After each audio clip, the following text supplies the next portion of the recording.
le front baissé, l'enfant prodigue. Ô Seigneur, c'est moi. La main qui tend et se relève. Ô Seigneur, c'est toi. Le front, je vais chanter et vous répétez ce que je chante.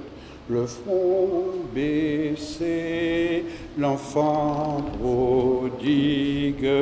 Ô Seigneur, c'est toi. Allons-y.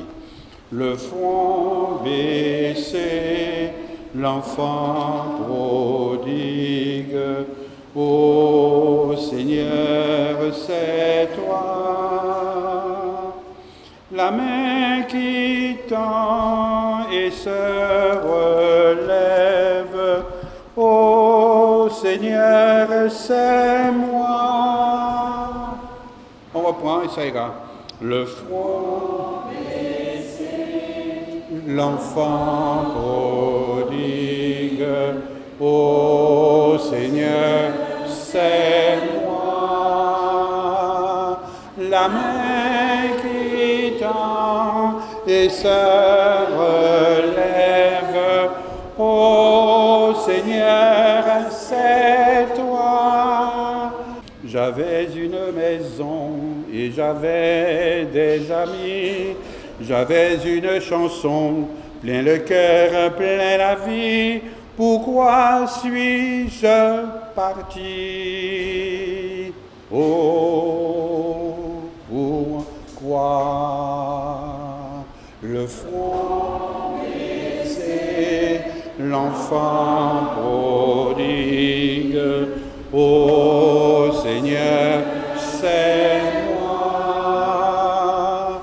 La main qui tend et me relève.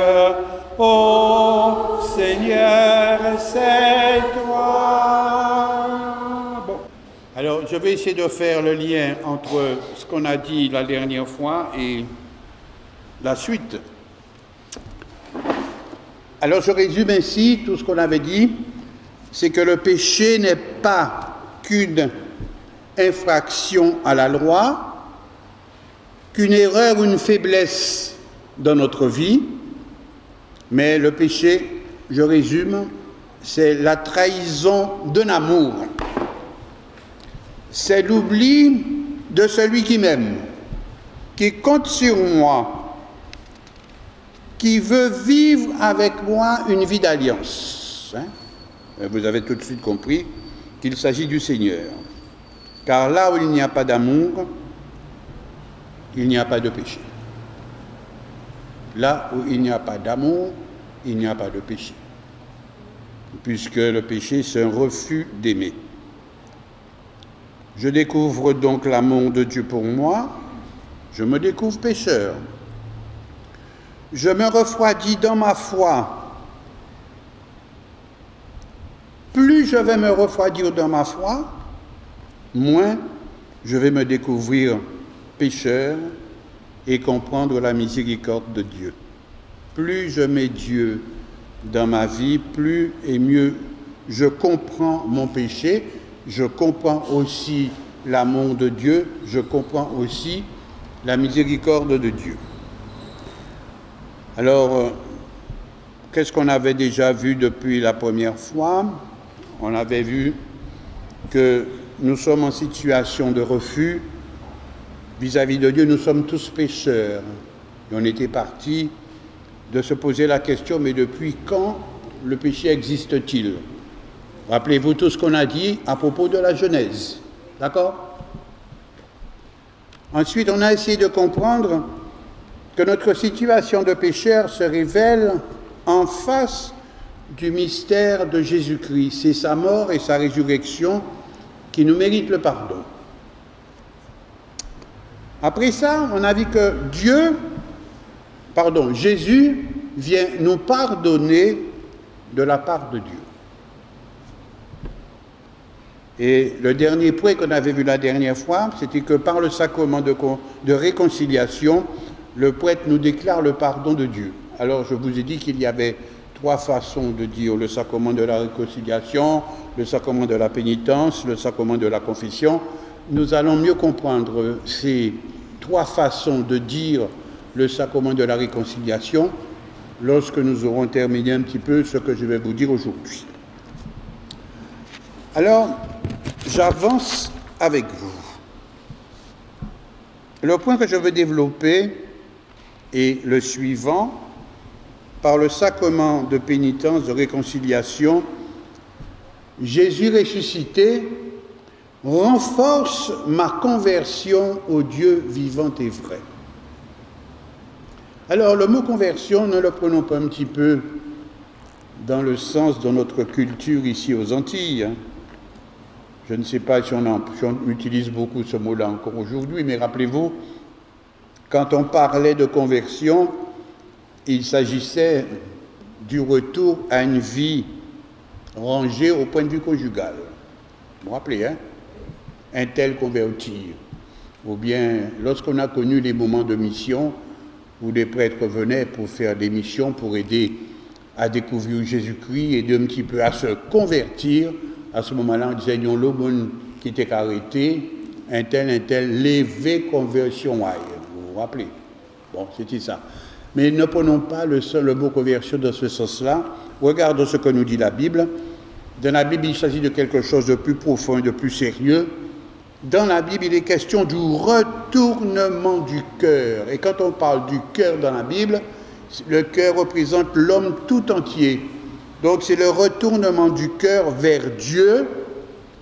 La reconnaissance progressive, mais c'est une reconnaissance qui sera toujours à poursuivre. La reconnaissance du Dieu qui appelle et qui veut se rendre solidaire de ce que nous sommes. C'est pourquoi il a pris notre nature humaine. Et il veut que nous soyons aussi solidaires de son plan d'amour sur chacun d'entre nous. Rappelez-vous tout ce qu'on avait dit par rapport au premier homme, Adam. Donc, la conversion, c'est l'engagement total de l'homme, retourné comme un gant par la grâce divine et qui va expulser le vieil homme, comme saint Paul dit, pour revêtir l'homme nouveau. Celui qui est fils de la lumière, celui qui est mort au péché, celui qui est ressuscité avec le Christ, eh bien celui-là, il marche dans un esprit de vérité et d'amour. Donc la conversion, c'est un petit peu cela. Hein? Et l'exemple, vous voyez, prenez l'exemple de la chaussette. Vous voyez, quand vous allez faire la lessive, souvent la chaussette, qu'est-ce que vous faites? On la retourne complètement. C'est une image qui peut nous aider à comprendre le retournement de l'homme et sa reconnaissance progressive pour entrer dans le plan d'amour de Dieu et accueillir sa miséricorde. Et Dieu veut, c'est lui qui veut que nous soyons complètement transformés. Il avait déjà dit avec Ézéchiel, « Je vous donnerai un cœur nouveau, je mettrai en vous un esprit nouveau. » Et le sacrement de la réconciliation, c'est comme une seconde planche de salut pour celui qui essaie d'entrer dans cette dynamique d'accueil de Dieu qui veut nous donner son pardon, qui veut nous transformer. Donc, en conséquence, rencontrer le Christ dans le sacrement de pénitence, c'est d'une part renoncer au péché. Vous voyez, cette dimension, elle est très forte chez les enfants. C'est manquer à son idéal, et cette dimension, elle est très forte chez les adolescents. Mais pour nous, adultes, c'est surtout refus et infidélité au Christ qui, lui, veut me communiquer la sainteté de Dieu. Et être vraiment pardonné, c'est accueillir, je répète, Jésus-Christ qui nous communique la sainteté de Dieu. C'est accepter de faire route avec le Christ. Donc, par le sacrement de pénitence, Jésus ressuscité, il renforce cette conversion que le Seigneur lui-même a, cette conversion à laquelle le Seigneur lui-même nous invite, en conversion pas n'importe qui, mais au Dieu d'amour, le Dieu vivant et vrai. Ça va? Pas de questions? Ne nous gênons pas, hein, s'il y a quelque chose qui n'a pas été clair, s'il y a un mot que vous n'avez pas compris. Ça va? Alors, on avance. Par le sacrement de la réconciliation, le sacrement de pénitence, le sacrement de confession, Jésus ressuscité renoue les liens d'amitié. On avait vu que le péché, c'est une cassure, le péché, c'est une coupure, le péché, c'est une rupture. Alors, il y avait une certaine conception de la pénitence, et cette façon de voir, il faut un petit peu la dénoncer, qui voyait le sacrement de pénitence comme un coup de torchon magique qui efface automatiquement le pardon. Un simple pardon. Mais le sacrement de réconciliation exige la collaboration du pécheur, la collaboration du pénitent. Et c'est une collaboration libre et c'est une collaboration personnelle. Si vous voulez, c'est ce qu'on appelle, je vais le développer peut-être plus tard, ce qu'on appelle la contrition. Ça veut dire que le sacrement de pénitence, il faut que je m'implique.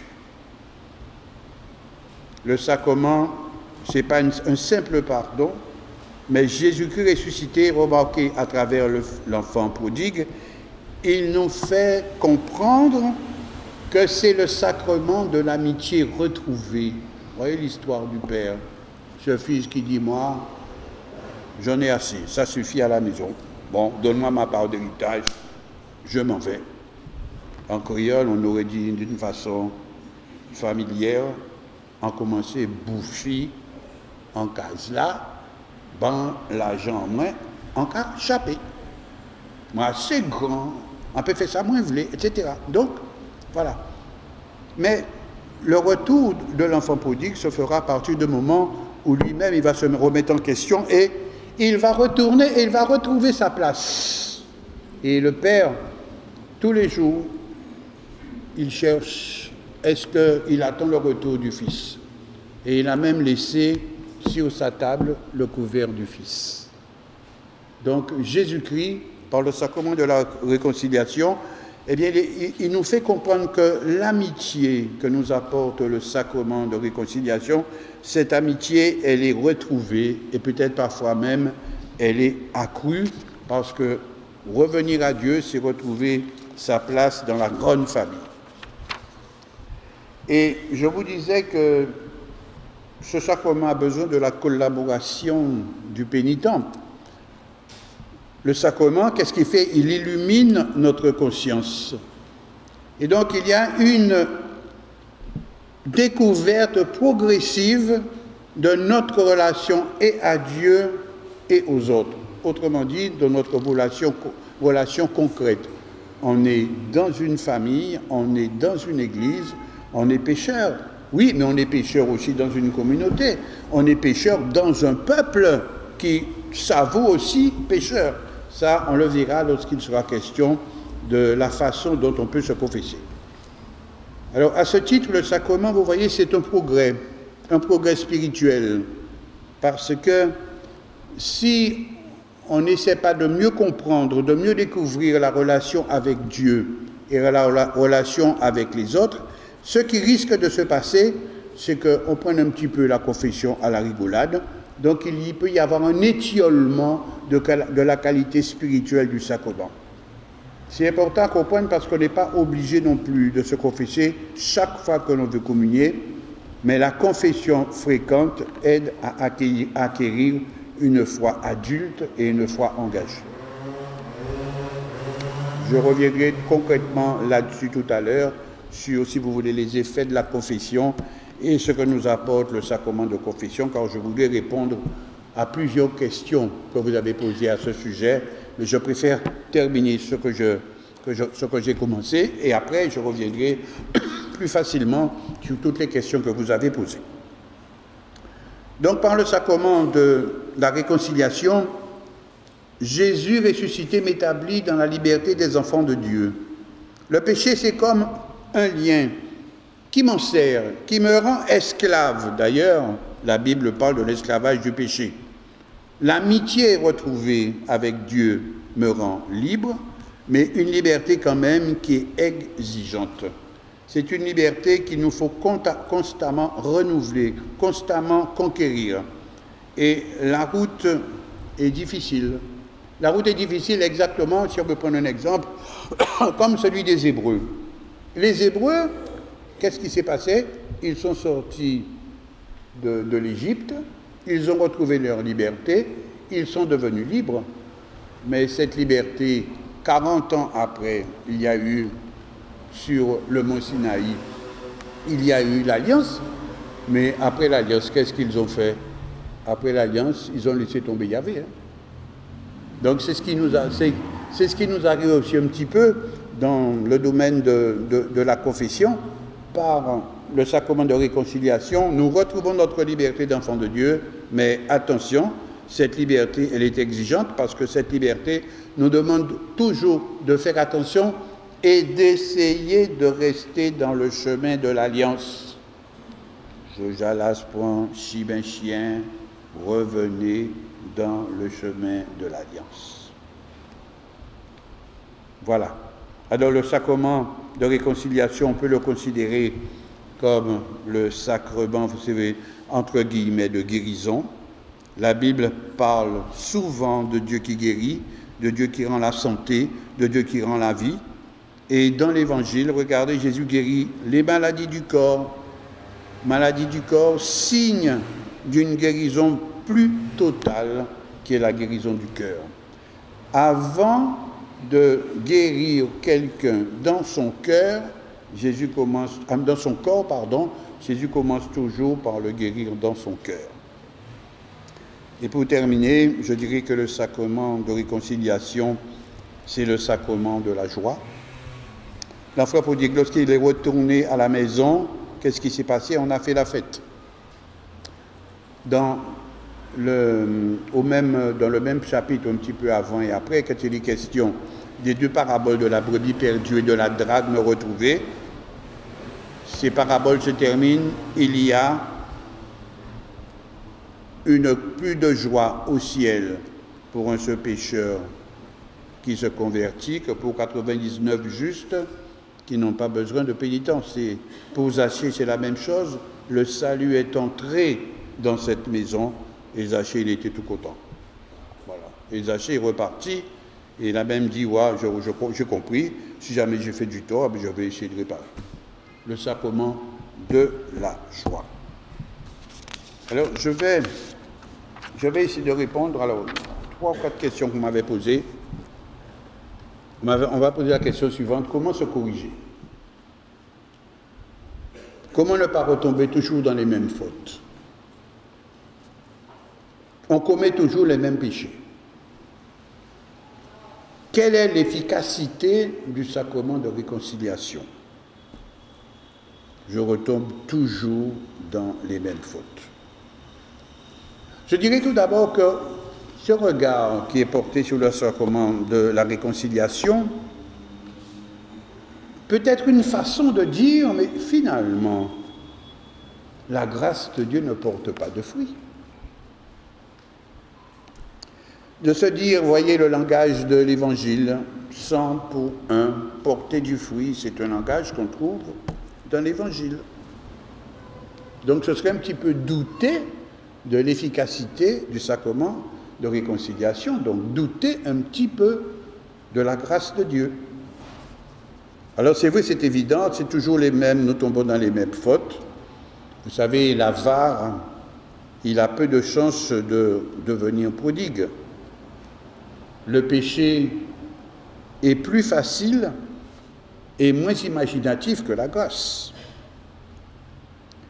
Même si le pardon de Dieu n'a pas encore réussi à vaincre en nous le penchant au mal, je pense qu'il serait contraire à notre esprit de foi, à notre esprit d'espérance, et ainsi de se croire rivé définitivement à notre péché et à tout ce qui entoure le péché, et à cette fatalité aussi que jamais on ne pourra changer son attitude.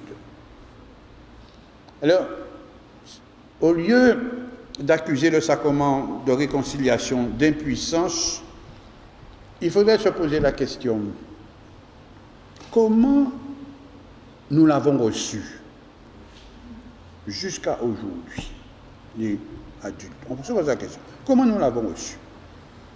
Quels moyens prenons-nous pour ne pas entrer dans la tentation? Par exemple, on se fâche pour rien. Je sais que si je vais tel endroit, je fais telle chose, je vais me fâcher. On arrive donc à une espèce de rupture. Hein? Qu'est-ce que je peux faire pour éviter la tentation de ne pas retomber dans le péché? Eh bien, celui qui veut progresser, celui qui veut lutter contre le péché, il doit être vigilant sur les causes lointaines. Celui qui veut être vigilant, qui veut lutter contre le péché, eh bien, il faut qu'il prenne les dispositions pour. Par exemple, quelqu'un qui vient dire, bon, voilà, hein, je ne sais pas prier. Eh bien, si je dis je ne suis pas prié, et que je ne prends pas le temps de changer le rythme de ma vie, je ne vais jamais trouver le temps de prier et je vais m'accuser infiniment de ne pas prier. Donc, si je veux changer, si je veux prier, il me faut prendre les moyens. Donc, il faut que dans ma vie, il y a quelque chose qui choque, il faut que je change de rythme. Vous voyez ce que je veux dire? C'est pas, si on veut changer, il faut prendre les moyens de changer. Et n'oublions pas qu'il y a quelques instants, je vous ai parlé de conversion. Et la conversion, elle se traduit par des décisions concrètes. Rappelez-vous, les plus jeunes, ceux qui ont des cheveux blancs comme moi, lorsqu'on allait se confesser autrefois, on nous demandait de prendre des résolutions. Et parfois, ça faisait rigoler. Parfois, bon, on ne prenait pas cela au sérieux. On se disait, bon, je peux prendre telle ou telle résolution, mais est-ce que je serai à la hauteur des décisions, des résolutions que je vais prendre? Autrement dit, on se croyait incapable de faire des efforts pour atteindre un idéal de progression. Donc, si je fais toujours les mêmes fautes, est-ce que je prends le temps de voir qu'est-ce qui me fait faire les mêmes fautes? Est-ce que je prends le temps de dire je veux un petit peu changer? Est-ce que je prends les moyens de conversion? Ça, c'est peut-être possible, c'est peut-être une façon de faire. Et quand on va se confesser, vous voyez, si on prend une résolution, par exemple, je ne sais pas moi, je prends la résolution de fermer ma télévision parce que je me rends compte que la télévision, je suis toujours accroché et donc je vais finir par vivre, par réfléchir comme la télévision. Je n'ai plus je ne prends pas du recul pour avoir mon opinion à moi-même. Eh bien, si je ne prends pas le moyen de temps en temps de fermer la télé, je vais continuer. Etc. On pourrait multiplier les exemples. Mais il faut savoir s'arrêter, se dire, bon, qu'est-ce que je dois faire? Bon, si on va se confesser et qu'on prend une résolution, un mois après, on voit qu'on n'a pas tenu, on reprend la même résolution. Mais si on fait ça avec sérieux, je pense qu'on va faire de petits pas dans la conversion et de petits pas pour changer, pour être davantage amis de Jésus-Christ. Ça, c'est une question certainement peut-être aussi de volonté, mais de volonté d'accueil de la grâce et peut-être aussi de prière. Il faut demander au Seigneur peut-être de nous aider dans ce combat. Et regardons par exemple Zachée. Zachée, ce n'est pas un cas isolé. Zachée, c'est monsieur tout le monde, dans un certain sens. Eh bien, la conversion de Zachée nous rappelle que la grâce du pardon est donnée par Jésus. Nous devons prendre des résolutions qui soient des résolutions fermes, des résolutions durables. Si je fais cet effort avec ferveur, si j'accueille aussi avec foi la grâce de l'Esprit Saint qui m'aide à changer, je pense que je vais progresser. Et je vais progresser, n'oubliez pas, dans le sens des béatitudes. Et il y a une béatitude tout particulière qui nous concerne. Heureux les miséricordieux, ils obtiendront miséricorde. Si dans le sacrement de la réconciliation, je reçois la miséricorde du Seigneur, comment pourrais-je refuser d'être miséricordieux envers les autres? Je suis appelé à me reconnaître comme un pauvre, d'après l'Évangile, à pleurer sur le gâchis que je fais dans ma vie. Et donc pleurer, ce n'est pas pleurnicher sur soi-même, mais pleurer, c'est cette attitude spirituelle, profondément biblique. C'est l'attitude du croyant qui attend la consolation de la miséricorde de Dieu.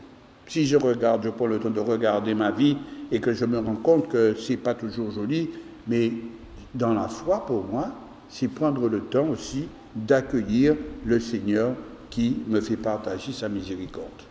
Et cette miséricorde, eh bien, il me faut aussi la partager avec les autres. Finalement, la question que vous avez posée sur l'efficacité du sacrement de la réconciliation m'amène à poser les questions les plus radicales sur notre vie chrétienne. Je résume. Qu'est-ce que Dieu attend de moi? Qu'est-ce que j'attends de lui? Qu'est-ce que Dieu attend de moi? Qu'est-ce que j'attends de lui? Alors, un sacrement, c'est, si vous voulez, quand on prend le temps de regarder les choses, c'est un moment où j'essaie d'analyser quelles sont mes relations, mes rapports à Dieu. Et dans notre foi chrétienne, vous savez, on parle souvent de morale. La morale n'est pas indifférente à Dieu, mais ce n'est pas ce qu'il préfère. Prenons l'exemple du publicain, du pharisien dans l'Évangile. Vous vous rappelez, le publicain de l'Évangile, il est reparti du temple justifié, contrairement aux pharisiens. Et pourtant, c'est le pharisien qui avait accompli les bonnes œuvres et non pas le publicain. Qu'est-ce que Dieu attend de nous? Dieu attend de nous qu'on aille à l'essentiel. D'accord? Ce n'est pas les sacrifices qui comptent pour moi. Ce qui compte pour moi, c'est que votre cœur change. Pourtant, même si nous ne croyons pas, ou bien nous hésitons sur l'efficacité de la confession, c'est un sacrement qui nous est recommandé. L'Église recommande de se confesser. Et c'est chacun qui doit chercher quel est le rythme auquel le Seigneur l'invite à se confesser. C'est Dieu seul qui connaît la vérité de notre péché. Et le Seigneur ne veut pas que nous puissions rester dans le doute quant à la permanence de la grâce en nous. Nous-mêmes, nous ne pouvons pas nous établir dans la grâce de Dieu. Nous ne savons pas si nous sommes dans la grâce ou si nous sommes exclus. Rappelez-vous l'histoire de Jeanne d'Arc, qui ne se croyait pas en état de grâce. On lui a posé la question et elle avait répondu si. Vous vous rappelez? Quand Jeanne d'Arc, si elle était en état de grâce, qu'est-ce qu'elle avait répondu? Vous ne savez pas? Si je n'y suis pas, ça revient à ça, que le Seigneur me mette dans cet état de grâce. Et qu'est-ce qu'elle allait faire tout de suite après? Nous, on raconte qu'elle est allée chercher un confesseur pour qu'elle puisse entrer dans l'état de grâce, Jeanne d'Arc. Ensuite, le sacrement de pénitence nous donne la miséricorde de Dieu, je l'ai déjà dit maintes et maintes fois, en célébrant le pardon de Dieu.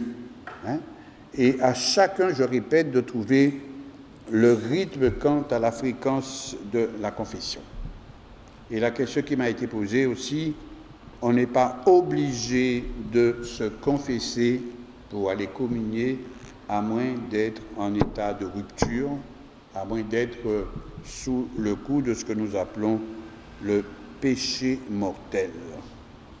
Alors, Saint Paul nous dit lui-même que chacun s'éprouve par rapport à l'Eucharistie, alors qu'il mange de ce pain et boive de cette coupe, car celui qui mange et boit sa propre condamnation s'il n'y discerne pas le corps du Seigneur. Donc ça veut dire tout simplement que aller recevoir, on n'est pas obligé d'aller se confesser chaque fois qu'on va communier, mais si on sent qu'on n'est pas dans un état d'amitié avec le Seigneur, alors à ce moment-là, il vaut mieux se mettre dans un état d'amitié avec le Seigneur avant d'aller se confesser. Voilà les deux questions pour l'instant que vous m'avez posées, auxquelles j'ai essayé de répondre.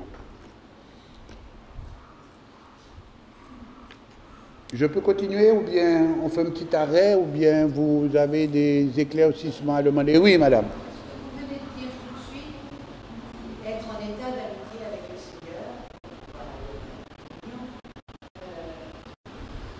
Quelle est la part d'être en règle avec l'Église, les canons de l'Église, et être son cœur en règle avec Dieu, en règle, l'amitié avec Dieu? Parce que est-ce que certaines personnes peuvent se sentir vraiment d'accord avec l'enseignement de Jésus-Christ, avec Dieu, mais pas être forcément d'accord avec La loi. les règles de l'Église?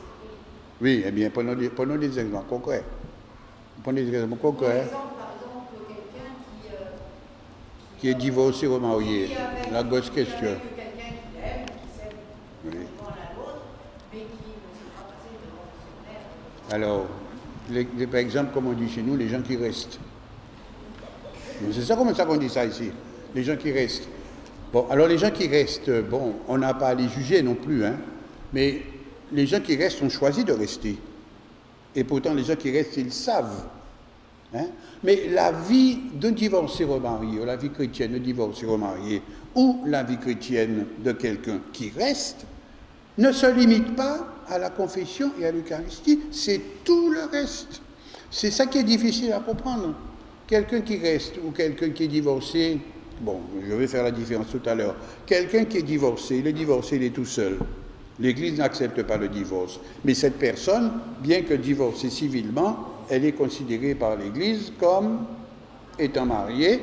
Et si elle reste seule dans son coin, excusez-moi l'expression, il n'y a pas de problème. Elle est considérée comme un ou une célibataire. Mais la personne qui prend la décision, on ne peut pas, là aussi, la personne qui prend la décision de se marier ou là, qui prend la décision de rester, cette personne-là, c'est à quoi elle s'engage. Donc, dans le sacrement de mariage, Dieu dit bien un seul homme, une seule femme, unis par les liens du mariage.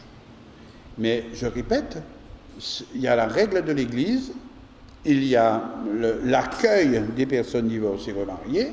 Donc, une personne divorcée remariée, l'Église a le devoir de les accueillir, parce que toute la vie chrétienne, c'est tout le reste, même s'ils ne peuvent pas se confesser, même s'ils ne peuvent pas communier. Ils ne peuvent pas se confesser, pourquoi? Parce qu'ils sont dans un état, comme disait le père Ducoq, mon grand théologien, ils sont dans un état acristique. Ça veut dire qu'ils se sont mis un petit peu eux-mêmes en dehors de ce que Jésus-Christ demande. Hein?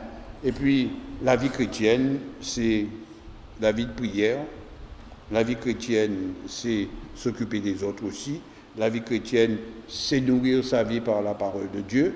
La vie chrétienne, c'est aussi participer à l'Eucharistie, à tout le reste.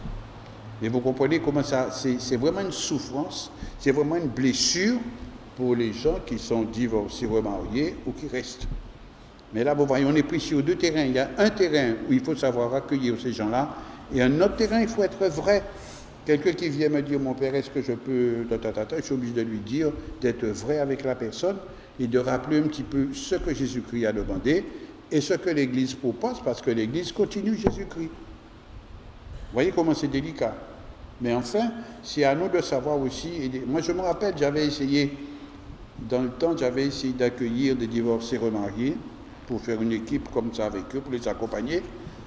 Et c'était tellement difficile pour eux de s'exprimer, de dire leur façon de vivre, de raconter un petit peu leur affaire, qu'on n'a jamais réussi vraiment. Mais l'Église est très attentive à ces personnes. Et nous avons le devoir d'être accueillants par rapport à ces personnes. D'accord? J'ai répondu un petit peu. Dans la mesure dont les gens en sont, le savent, parce que bien que c'est le fond du cœur qui compte, enfin l'être plus que le faire. Et une personne, par exemple, qui fait des actions qui ne sont pas officiellement, disons, dans les canons de l'Église, mais qui n'en sait rien, qui ne sait pas que il y a péché que dans la mesure où on est conscient qu'on trahit l'amour. Une personne qui fait les mêmes actes que quelqu'un d'autre, mais sans le savoir. Oui. Vous croyez vraiment que les personnes qui sont dans cette situation ne le savent pas? Il me semble que les personnes qui sont dans les situations... Bon, vous voyez, quand on est prêtre, hein, il y a des gens qui viennent communier. Je sais que ces gens-là sont dans un état... Je ne peux pas leur refuser la communion, publiquement, premièrement. Mais quand on essaie de causer avec eux, la bella qu'a fait taille, bon, qu'a fait moins. Voilà le problème. C'est vraiment crucifiant, vous savez, les gens qui savent, qui comprennent, mais sans vouloir porter de jugement encore, vous voyez, ce que je remarque, c'est que des personnes, quand ils étaient mariés normalement, entre guillemets, il n'y a pas de problème, l'Église, ça ne les intéressait pas. Mais c'est précisément quand ils sont dans cet état de souffrance qu'ils réclament l'Église, qu'ils réclament Jésus-Christ. Et donc c'est à ce moment-là qu'il faut être peut-être plus attentif encore à leur situation et prendre le temps de le leur expliquer et surtout d'essayer de faire la vérité avec eux. C'est ça le plus dur, faire la vérité. Parce que moi, je veux bien accueillir, mais il faut bien que je dise à la personne, voilà la situation. Et ça pose des problèmes. Vous voyez, je prends l'exemple, une question à laquelle il faut réfléchir. Un catéchumène. Un catéchumène qui est marié civilement. Personne qui est mariée civilement, qui demande le baptême. Vous voyez le problème que ça pose. La personne est... Si le baptême, hein, pour un adulte, le baptême, c'est, excusez l'expression, c'est le nettoyage complet. La personne repart. Elle devient une créature nouvelle, selon l'expression même du baptême. Un être nouveau. Si on posait qu'on baptise cette personne, mais elle est toujours dans une situation acoustique, il faut se poser la question, qu'est-ce que ça signifie un baptême dans ce cas-là? Vous voyez la difficulté. Qu'est-ce que ça signifie un baptême dans ce cas-là? Vous voyez les difficultés que l'Église rencontre, alors c'est pourquoi il faut essayer et toujours dialoguer, prendre le temps de parler, chercher toutes les conditions, etc., etc. Mais on a un devoir toujours d'être attentif à ces personnes. Peut-être elles qui souffrent le plus, sans le dire. Madame?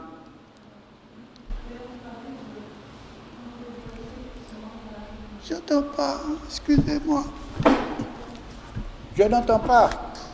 Venez, allez, gentiment, simplement. Fais un petit effort, voilà.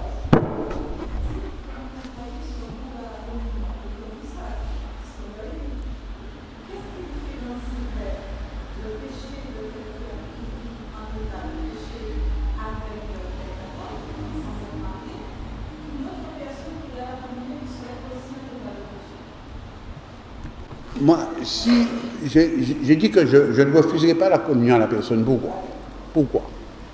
Ce n'est pas à cause du péché. Je donnerai la communion à la personne parce que par charité chrétienne, je n'ai pas le droit de faire remarquer à tout le monde, je n'ai pas le droit de pénaliser cette personne devant tout le monde.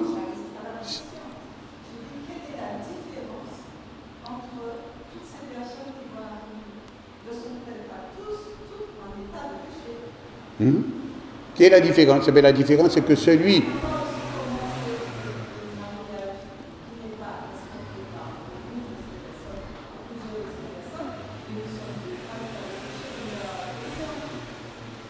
On n'est pas tous en état de péché pour la communion. Moi, j'ai pris, moi je ne sais pas, moi. En tout cas, moi, j'ai pris la situation concrète d'une personne que je connais qui n'est pas, comme l'expression tout à l'heure, qui n'est pas en règle avec l'Église. Je n'ai pas le droit, au moment de la communion, de lui dire non, je ne peux pas te communier.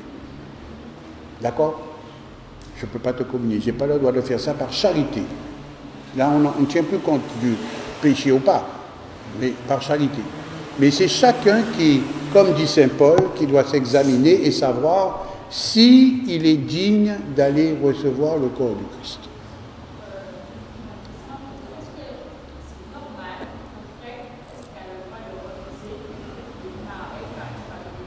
Quelqu'un qui est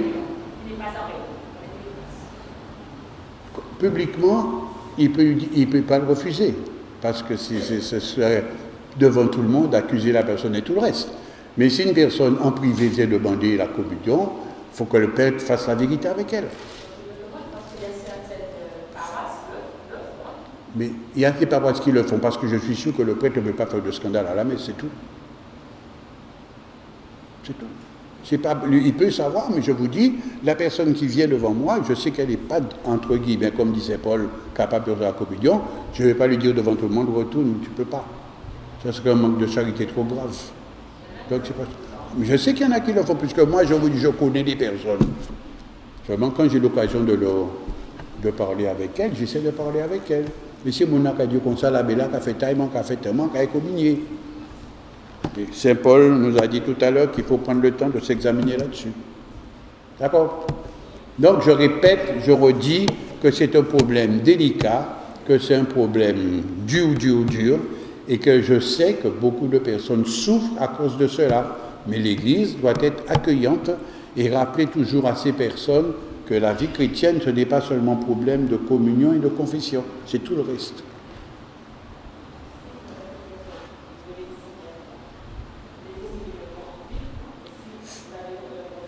Madame, excusez-moi, je n'entends rien. Venez, n'ayez pas peur. Aïe, aïe, aïe.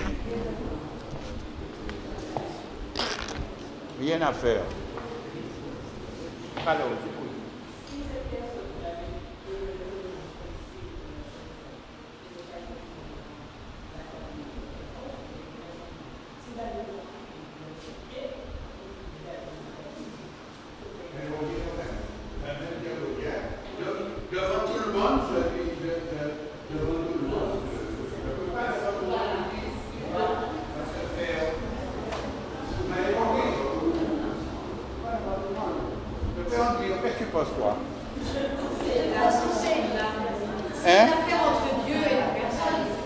il n'y a pas seulement entre Dieu et la personne. Jésus-Christ, c'est l'intermédiaire. L'Église, c'est un intermédiaire. Donc l'Église, elle a reçu de Jésus-Christ, si vous voulez, les sacrements, ce n'est ni la propriété de personne, ni la propriété de... je dirais même que ce n'est même pas la propriété de l'Église. Mais l'Église a reçu de Jésus-Christ le devoir de gérer les sacrements, parce que nous sommes dans une communauté. Dans une communauté, il y a des lois. Dans une communauté, il y a un savoir-faire, un savoir-vivre. C'est ça. Mon père, vas-y. Eh bien, comme l'a fait remarquer Monseigneur Amour tout à l'heure, il est rare que les personnes ne soient pas au courant de la teneur des choses. Les catéchistes font leur travail et forment les enfants, instruisent les enfants sur cela. Je ne connais pas de catéchiste qui n'édifie pas les enfants et les jeunes sur cette logique de la vie sacramentelle du mariage. Est-ce que vous Tout avez le monde oublié est de au les courant. montrer? Alors, on s'appuie parfois sur le mode de vie qui semble changer. Il y a un tas de choses dont on n'a pas parlé depuis longtemps, mais ça ne veut pas dire que ces choses-là ont changé.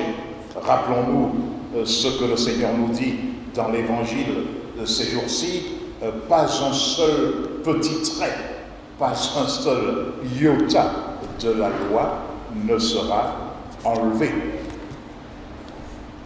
Bon, je voulais dire un petit mot par rapport au catéchiste. Hein. Vous savez, je vais compléter la prochaine fois.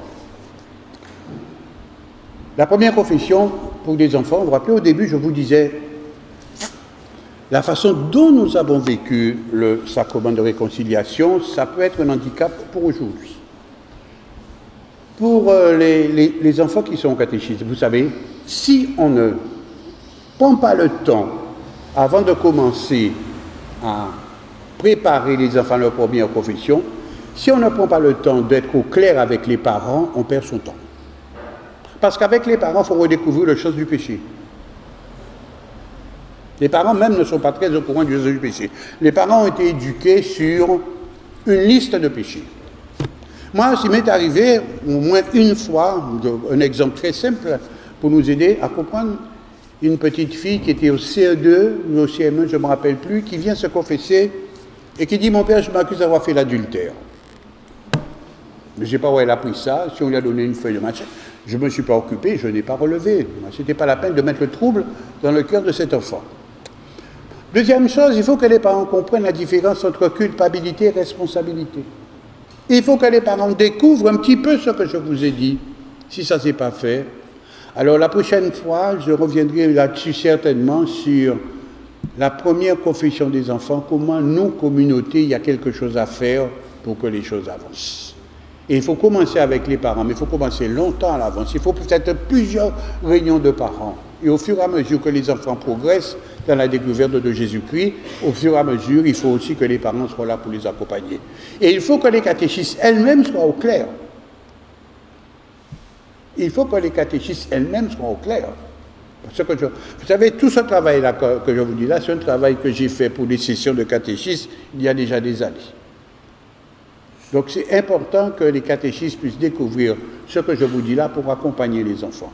Et pas simplement dire aux enfants, tu vas aller dire tes péchés au prêtre, etc. Mais il faut que l'enfant même, à son âge, comprenne ce que c'est que le péché. Et c'est ça le plus difficile. D'accord ? Bon, je continue parce que l'heure passe. Vous avez déjà, on est déjà, il y a peut-être une heure déjà, pas tout à fait que nous sommes là. Je poursuis. Alors, ce qui me paraît très intéressant aussi pour arriver à ce point-là, c'est que par le sacrement de la réconciliation, Jésus ressuscité réconcilie l'homme pécheur avec Dieu, avec les autres et avec lui-même. Ça, c'est important, ça. Pourquoi? Parce que quand le prêtre nous a donné l'absolution, comme on dit, il y a une triple réconciliation qui se fait. Le péché, c'est, on l'a vu déjà, c'est désaccord avec l'alliance. La Bible nous présente le Dieu comme le Dieu de l'alliance. Et la Bible nous présente le péché en termes de rébellion, d'ingratitude, d'adultère, de désobéissance. Ce sont des mots qui indiquent une rupture avec une autre personne, une rupture entre l'homme et Dieu. Et l'histoire de l'humanité n'est pas simplement une lente montée vers le Christ, mais elle est aussi tout ce qui fait nos hésitations, tout ce qui fait nos tâtonnements, tout ce qui fait nos révoltes. Ce qui fait que le Christ, il est à la fois le médiateur entre Dieu et nous, et il est en même temps celui qui est venu pour nous sauver du péché. D'où celui qui nous permet de nous réconcilier avec Dieu. Et l'infidélité à Dieu nous apporte, nous fait plutôt réagir, et puis la démarche que nous faisons nous fait entrer dans cette amitié avec Dieu. Donc, se révolter contre Dieu, c'est se révolter contre soi-même. Donc, dans le sacrement de la réconciliation, je suis réconcilié avec Dieu. Dieu, en quelque sorte, me réconcilie avec moi-même parce que le sacrement de la réconciliation, c'est pour moi ce nouveau départ. Dieu même, et en quelque sorte, il me refabrique moi-même.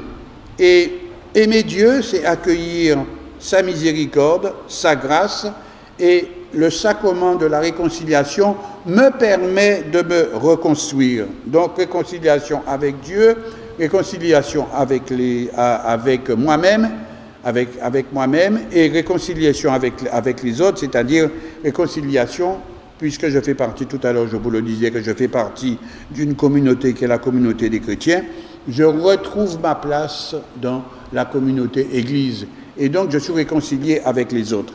Et lorsque nous prions avec le confiteor, je confesse à Dieu, qui est la prière d'aveu et de repentir, je prends à témoin toute l'Église, l'Église du ciel et l'Église de la terre, priez pour moi, et je retrouve ma place dans l'Église. Donc, triple réconciliation par le sacrement de pénitence, je suis réconcilié avec Dieu, je suis réconcilié avec les autres et je suis réconcilié avec moi-même. Ça, c'est pas compliqué à comprendre. Hein? Mais ça, c'est une richesse à laquelle peut-être nous ne pensons pas. Parce que nous allons nous confesser, on reçoit l'absolution, mais la dimension communautaire, elle disparaît complètement. Et c'est la raison pour laquelle l'Église a voulu, je reviendrai là-dessus, qu'il y ait des célébrations pénitentielles où ensemble, on va recevoir le pardon de Dieu, mais pour être témoin du pardon de Dieu. Ensemble, on prend la dimension du péché, et ensemble aussi, on demande au Seigneur de nous pardonner. Dernier point, par le sacrement de réconciliation, Jésus-Christ ressuscité me fait prendre conscience de ma situation de pécheur et me tourne vers lui. Vous savez, avec le premier homme, quand on a vu que le premier homme, finalement, il a dit à Dieu, je n'ai pas besoin de toi, je suis assez grand pour faire mes affaires. Et il arrive un moment que le chrétien, il ressent vraiment cette douleur de l'offense qu'il a faite à Dieu. Et c'est ce qu'on appelle la contrition. Il veut reprendre le dialogue qui a été brisé entre Dieu et lui. Et se repentir, c'est déjà un acte de communion avec le désir de demander et d'obtenir le pardon. Alors, vous vous rappelez l'histoire de Zachée. Zachée qui était collecteur d'impôts. Collecteur d'impôts qu'on traitait de voleur. Je vous l'ai déjà certainement dit. Il faut bien comprendre la situation à l'époque. À l'époque, on ne recevait pas de petites feuilles pour aller payer. À l'époque, c'était un homme très riche qui versait une grosse somme d'argent qui payait pour tout le monde. Mais il se débrouillait pour récupérer son argent. Et c'est pour ça qu'on disait, on n'aimait pas les publicains, on n'aimait pas les gens qui ramassaient les impôts, d'une part, parce qu'on se disait, ils doivent nous demander plus, donc ils abusent, et d'autre part, cet argent, ils se disaient, bon, ils ont l'argent récolté, ils l'envoient à Rome. Donc ce sont des collaborateurs, parce que le pays de Jésus était occupé en ce temps-là par des Romains. Donc, avec Zachée qui dit, oui, je reconnais, il monte dans l'arbre. Non pas parce qu'il était de petite taille, hein. Il va se cacher parce qu'il veut voir Jésus, mais il ne veut pas que Jésus le voie. Alors il dit, non, descends, c'est chez toi que je veux demeurer aujourd'hui. Et bon, la rencontre, la conversion, et puis Zachée dit, ici, j'ai volé, je vais rendre 4 fois plus. Donc, le repentir, c'est une grâce qui vient de Dieu, mais on peut le refuser. Quelqu'un peut dire, bon, ça ne m'intéresse pas. On peut refuser cette attitude de bonté du Seigneur qui m'invite à changer mon cœur, à me convertir. Et il y a une expression dans la Bible qui dit « avoir le cœur brisé ». Contrairement à celui qui a un cœur orgueilleux. Et le psaume 50 le dit, « Pitié pour moi, mon Dieu », tout le psaume 50 reprend cette idée qu'on a le cœur brisé. Et rappelez-vous la parabole du publicain et la parole du pharisien, celui qui devant Dieu reconnaît vraiment qu'il n'est pas digne, il reste dans son petit coin, il a vraiment le cœur pauvre, il est là, il n'ose même pas lever les yeux. Et je crois qu'il n'y a aucune honte à vouloir se confesser, aucune honte à vouloir se repentir, parce que ne l'oublions pas, nous, quand on va se repentir, c'est qu'on compte sur la fidélité de Dieu, c'est qu'on compte sur l'amour de Dieu, et on sait que Dieu nous aimera toujours, même si nous, on prend nos distances. Donc, dans la mesure où je vais entrer dans cette dynamique, dans la mesure où je me repentis, je suis dans ce que nous appelons, pour les personnes de certain âge, ce qu'on appelait autrefois la contrition parfaite. Ça veut dire que totalement, je reconnais que je peux faire confiance à Dieu et que je regrette ce que j'ai fait. Mais dans la mesure où la crainte de la justice, vous savez, on a peur de Dieu, on a peur de faire cette démarche, on reconnaît un sentiment de honte, finalement, Dieu reste à l'arrière-plan. C'est pas lui le Dieu d'amour qu'on a en face de soi. On a peur parce que Dieu est juste. Mais juste dans le sens de notre mentalité, mais pas juste dans le sens où Dieu, c'est le 3 fois saint qui nous aime. Et donc, c'est ce qu'on appelle la contrition imparfaite. Je ne vais pas jusqu'au bout de cet amour que Dieu a pour moi et cet amour pour lequel il m'invite à changer et à venir jusqu'à lui. Et le repentir chrétien se distingue du remords. Le remords, c'est une douleur de la conscience. Judas a eu du remords. Et Judas n'a pas accepté le regard d'amour de Dieu sur lui et ça a été la catastrophe. Donc, ce sentiment de remords, c'est une présence qui ne cesse de nous torturer et de nous faire comprendre que nous sommes perpétuellement dans un passé qui nous culpabilise. Et le remords peut conduire au désespoir. On dit bien que l'enfer est le lieu du remords pur. Mais le remords, c'est aussi une étape vers le repentir. Reconnaître que je regrette, et ce regret que j'ai de changer, ce regret de Dieu que j'ai d'aller vers la miséricorde de Dieu, c'est un début de reconnaissance de l'amour de Dieu. C'est ce qui s'est passé pour l'enfant prodigue. L'enfant prodigue, il était chez lui, la vie était belle, il n'avait rien. Lorsqu'il s'est retrouvé tout seul dans la déchéance totale, c'est là qu'il a dit. Vous voyez, ce qui a causé chez lui le désir de retourner chez lui, c'est les facilités qu'il avait à la maison. J'ai chez moi, aïe aïe aïe, les ouvriers ont tout ce qu'il faut, mon gars en capron fer, etc. Je retournerai vers mon père et je lui dirai, j'ai péché contre toi. Donc, le remords, le repentir, et puis la démarche pour obtenir le pardon de Dieu. Donc, la contrition, c'est une condition pour obtenir le pardon de Dieu. Et si vous voulez, quand on regarde la parabole, vous savez, où on a fait descendre le paralytique devant Jésus, hein? On a fait descendre le paralytique devant Jésus. Eh bien, le malade, il souffrait de sa maladie. Donc, il avait déjà en lui ce désir de guérison. Et quand Jésus a vu l'attitude de ces gens-là, il a dit, bon, va, ta foi t'a sauvé. Parce que ceux qui l'ont accompagné ont certainement traduit ce désir qu'il avait de rencontrer Jésus-Christ et ce désir de guérison. En conclusion, la contrition est au cœur de la pénitence. Je dirais que la confession, c'est le sacrement du repentir. Mais pas un repentir qui nous ferme dans le remords, pas un repentir qui peut nous conduire à la désespérance, mais un repentir qui nous fait accueillir l'amour de Dieu qui nous aime et qui veut que nous soyons heureux. Par le sacrement de réconciliation, Jésus-Christ ressuscité m'aide à voir au clair et m'éclaire sur ma situation. Alors, la confession, l'accusation en particulier, je pense que c'est un des éléments importants de la pénitence. Vous savez, la confession, c'est certainement, comment dirais-je, un des sacrements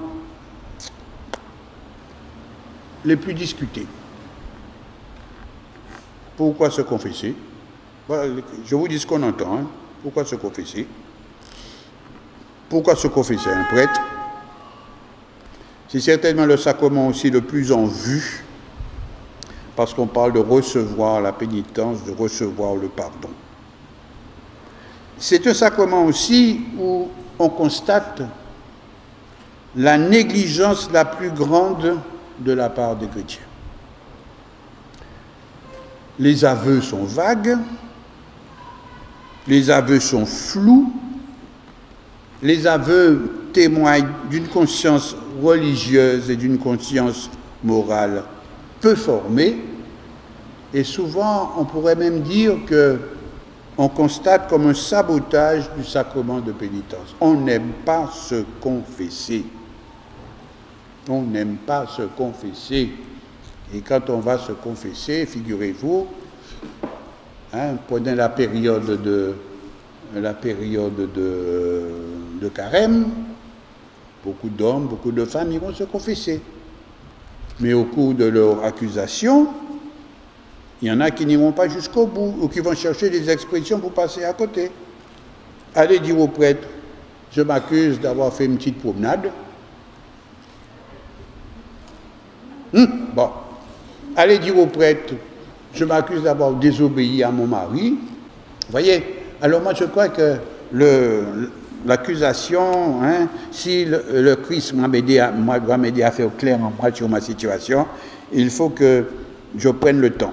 Alors, l'accusation, la confession, s'accuser, ce n'est pas tout d'abord énumérer ce que l'on se reproche dans sa conscience, mais c'est l'aveu d'un chrétien qui n'a pas été fidèle aux exigences de son baptême et qui s'aperçoit, éclairé par l'Église, qu'il a été mauvais, qu'il a été tiède. Donc c'est confronter sa conscience en face de celle de l'Église. C'est un acte de foi où on se soumet à une autre lumière. Et ça rejoint ce qu'on disait tout à l'heure, confronter sa conscience en face de celle de l'Église, donc c'est un acte de foi, de soumission à une autre lumière qui vient m'éclairer. Et l'amour réclame l'aveu. L'enfant prodigue, il est allé jusqu'au bout, il a dit, Père, je ne suis pas digne d'être ton enfant. Le papa n'a pas écouté, mais le chrétien est un homme d'aveu, et avouer, c'est se libérer. Et l'aveu nous permet aussi de reconnaître notre ingratitude pour un avenir qui soit plus fidèle par rapport à l'alliance avec Dieu. Et l'aveu porte sur l'essentiel de l'amour rejeté. Eh bien, si vous d'abord les péchés mortels et si possible, les principaux péchés véniels. Alors, ce qui m'a frappé, c'est que je n'ai eu aucune question de votre part sur péché mortel et péché véniel, mais je sais qu'il y a ça doit vous poser question, et la prochaine fois, je parlerai de cela. Alors, je crois que quand on vient s'accuser, ce n'est pas la peine de chercher toutes les ritournelles habituelles. Je m'accuse d'avoir eu des distractions dans ma prière. Qui n'en a pas? Moi, c'est dans ma prière. Je m'accuse d'avoir volé la confiture de ma maman quand on a 70 ans. Je m'accuse d'avoir désobéi à maman quand on a 70 ans. Vous rigolez, mais c'est des choses qui arrivent encore aujourd'hui. Donc, il faut apprendre à s'examiner sur l'amour du prochain. Vous savez, relation mari-femme, parent-enfant, violence, son devoir d'État. Je suis tel endroit. Est-ce que je paye mes ouvriers comme il faut? Est-ce que moi, ouvrier, je travaille consciencieusement, etc., etc.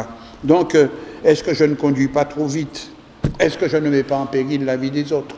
Quand je roule à 120 à l'heure, eh bien, rouler à 120 à l'heure, c'est mettre en péril la vie des autres. Et c'est un péché mortel. Même s'il n'y a pas d'accident. Donc, on peut essayer de rajeunir son examen de conscience et se demander vraiment comment on peut, dans sa famille, dans son travail, dans son devoir professionnel, dans sa communauté église, quelle est ma relation avec Dieu, quelle est ma relation avec les autres. Donc, l'examen de conscience sérieux permet de faire le point. C'est pourquoi Jésus-Christ m'aide à voir clair sur ma situation de pécheurs. Voilà. Donc, comme Zachée, vous savez, je ne vais pas prolonger, mais la prochaine fois, on verra comme le dernier point, ça va être celui-là. Jésus-Christ ressuscité m'offre la grâce de réparer mon passé. Alors, la prochaine fois, je vais terminer avec ce point-là. Puis avant d'entrer directement dans le sacrement de la réconciliation, comment ça se passe exactement et tout le reste, je crois que je vais faire un petit tour sur le pardon pour que ce soit complet. Parce qu'il y a quelque chose de très très compliqué. Si nous recevons le pardon de Dieu, Dieu pardonne, mais peut-être qu'il faudrait nous essayer de réfléchir ensemble sur ce que c'est que le pardon. D'accord ?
Rocher diamant.